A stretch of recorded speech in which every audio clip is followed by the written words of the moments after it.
Hey guys, welcome back and welcome to my mid-year bullet journal setup. I've been gone for the last 3 weeks and craving a bullet journal, and so I'm setting up this A5 size notebook from LEUCHTTURM 1917 featuring their 120 GSM paper. There are 203 numbered pages, a back pocket, an elastic closure, and 2 ribbons in this particular notebook. I'm a huge fan of this paper. It is a very off-white cream color, so if you like the bright white, this may not be the notebook for you, but this is probably some of my favorite paper to write on. It handles my fountain pens really well, markers, and most of the art mediums that I am interested in. I've named my notebook Rowan. I think it's fun to give your notebook a name. I also think it encourages me to jump around a little bit less because then I feel guilty. The first thing I did in this notebook was split the index pages into 2 columns because I write pretty small, and 2 pages with 2 columns each is plenty of room for me to index the things that I will need in this notebook. I'm definitely an indexer. I index for future me. I consider it self-care to index things for future me. So, but I know indexing is not for everyone, so never set up something that doesn't work for you, but I would highly encourage at least giving it a go once, because if you go through multiple notebooks and you don't remember what's in them, having an index can be very helpful when you pull something off the shelf 6 months or a year from now, etc. Alright, so I numbered out the squares in the back just to double check. I actually have not pre-planned any of these spreads like I normally would before filming a video. I just knew I wanted to move into a bullet journal and wanted to get this set up pretty quick, so you'll see me kind of doing things that I wouldn't typically have in a video, but I ended up pulling out my metric ruler on the back of that pencil board just so I can measure the absolute center. If you are an imperial person like I am, having a metric ruler for a 5mm grid is probably one of the biggest life hacks, because then you can just measure versus count squares all the time. Works out pretty well.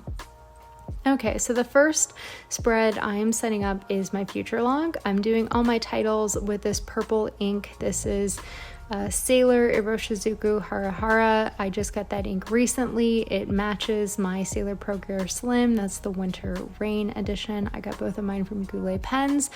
You don't need fancy fountain pens to do any kind of bullet journal setup. Don't feel pressured to get one, but that is one of the benefits I find with using this particular notebook, is that it allows me to use my fountain pens in a pretty easy way, and I like bougie pens, I guess, but purple gel pen would give you a very similar effect along with like a black fine liner. I'm doing the numbers for my future log using another fountain pen. This is my go-to. It is a Pilot Vanishing Point inked with Atramentis Archive Ink. Mine happens to be an extra fine nib because I like to write very small, and this pen supports that pretty well. The Atramentis Archive Ink is my go-to ink because it dries very quickly and you can highlight it with a Tombow, which is a must for me in any sort of planning scenario. Future log is only 6 months this time. I'm doing July through December, and underneath the calendars, I will just write down any birthdays, events, and appointments as they come up. Turning the page, I'm giving myself a future plus page because anything that gets scheduled into the first quarter of next year, I will want a space to write that down. And to the right of that, I also titled the page Goals, which I will use for my Q4 goal breakdown. Alright, turning the page and marking my center so I can get my titles going. I'm going to start working on my 2 true habit trackers. I am not tracking as many things as I had in the past. Some of you are probably going to disagree with me because after these 2 habit trackers, I'm going to set up a bunch of logs. But the difference to me between a habit tracker and a log is a habit is something I'm striving to do daily, versus a log is a place for me to collect information about something that I just happen to do, or that's sort of how I approach it at least. The habit tracker on the left is my cycle tracker. I'm doing a monthly annual view, June through December. Again, titling it with my purple fountain pen. That's a medium fine nib, by the way. I don't think I mentioned that. I will list all my pen information down below, But for my cycle, I track when I am on my cycle, when I am ovulating, and a couple other symbols for some symptoms that I try to keep track of throughout the month, and I like having a bird's eye view. The right-hand side of the page is my workout tracker coupled with if I close my rings on my Apple Watch. Again, this is a monthly annual view, so I'm numbering 1 through 31 down the left-hand side, and I gave myself 2 columns per month, again, June through the December. So I have a little bit more room, and I will just do a quick shorthand version of the workout that I do. And if I close my rings on my Apple Watch, I will highlight it so I can see if there's a pattern on which workouts I tend to more effectively close my rings on and things like that. One of my main goals for the second half of the year is to really step up my fitness game. I have been lacking there, and I'm kind of been challenging myself to get on my feet again because I have a very sedentary job. Turning the page, I have my adulting log, and this is sort of like a combination of a when did I last checklist and a monthly quarterly cleaning checklist. I do an Alistair method, so I do the first letter of each of the months, again June through the end of the year, just so I can kind of remember when I need to do some of the adulting tasks at the bottom. And then on the right hand side, I start listing the things I need to do, and I do a check mark under each of the month, or I will write in the particular date that I cleaned the thing or paid the bill, etc., and then start listing off the things I need to do down below. First section is kind of like monthly cleaning checklist, things I try to do every month. Then I move into more quarterly cleaning, and then below that I write down the things I need to do that are more adulting, like getting an oil change or paying my car registration.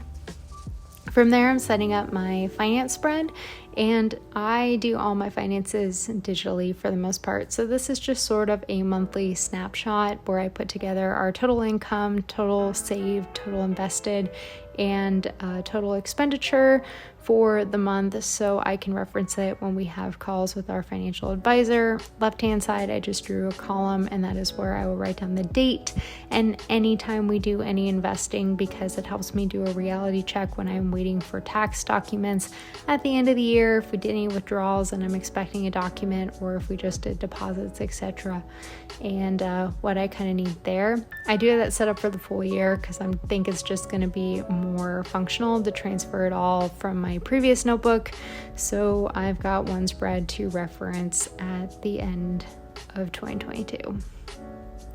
From here, I'm moving into my reading log and my date log. My reading log is pretty simple. It is 3 columns. I have a column for rating out of 5 stars, the title, and the format. I use Goodreads, which does a great job of keeping track of the books that I read, but I also read a lot of fan fiction, and I like to revisit that fan fiction, so I'll write down the site, the title, and what rating it was so that I can go back and check it out later at the end of the year. I will also indicate whether something was an Audible book versus an ebook versus a physical copy or a physical copy that I got from the library, because I think it's interesting to see the different types of reading I do over the year. And my date log is basically I record the date nights that my husband and I take. We usually do one night a week where we do something kind of special intended to be a date, and I like to write them down for reference. Next 2-page spread is for all the hikes I am hoping I will do the second half of the year. These are just 2 blank pages because I'm hoping to do this more memory keeping style, do a doodle, and a quick sentence or 2 at the end of each hike we take. From here, I am setting up a couple lists. First is a gift ideas list, and on the right hand side is my wish list. My wish list is quite simple. I'm just going to split the page into 2 columns. The left hand side is things that I want, and if I end up getting something, I try to remove something from my home, so what gets removed gets written in on the right hand side of the page. And the gift idea spread is typically more helpful for me the second half of the year because this is when Christmas gift shopping tends to happen. And again, I just do an Alistair method. First letter of all my immediate family members' name, delineating line, ideas on the right, and then I do a dot under which name that idea applies to. From here, I'm setting up my shopping spread and my debit spread. Shopping spread is split into 3 columns because, again, I write relatively small. These are about 4 centimeters a piece or 8 squares wide if you are replicating it. And this is where I write down everything that we need to buy that is not on our groceries, because we grocery shop once a week, but we only go to stores like Target or Sam's Club or more specialty type stores maybe once a month, and this is where I keep track of those types of things. Next spread is my debit spread, and this is again another paper finance related spread. These are the things that get charged to the wrong account within our household finances. So if we got groceries on my personal fund money card versus the actual house credit card and I need to move money around, that is where I denote this so that I can true things up at the end of each week. And finally, we have my spending spread, which is sort of a combination of a personal fund money check register and package tracker. I had a realization earlier this year that everything I write on my package tracker should have a corresponding check register entry, other than a handful of things that I buy like for the house. If we have groceries delivered and I'm waiting on something or another to come along, it was just easier to combine them. So this spread is essentially broken up into a check register. I have the date, a description, money in, money out, my running balance, and then the last 2 columns are for a shipped date and a received date. If I have a financial transaction that doesn't have a shipment associated with it, I will just do a dash in the shipped and received column. Or if I have a package I need to track that we didn't pay for, maybe it was a gift or something, I do the dashes in the other columns, and really like the space saving with this and a lot less duplicating of writing. I left myself 2 pages for this. Hopefully I don't need more. We'll see. This is always a spread I always feel the guiltiest about. But that overall is bullet journal setup, the Rowan. This setup took me less than an hour. The sun was definitely setting, so the lighting is not ideal. I kept it very minimal. I used about 3 tools, 1 fountain pen for my header, 1 fountain pen for the numbers and fine detail writing, and a pencil, which I think is a tool we all forget about but can add a lot to a spread because the lines sort of disappear. And I'm excited to be back in bullet journal land. If there's any spreads I did not set up that you consider a must-have at a beginning of the year setup, let me know what that is down below. Maybe I'll consider adding it, trying to do things more as I need them in this particular notebook. But if you've made it this long, thank you so much for watching, and I'll catch you next time.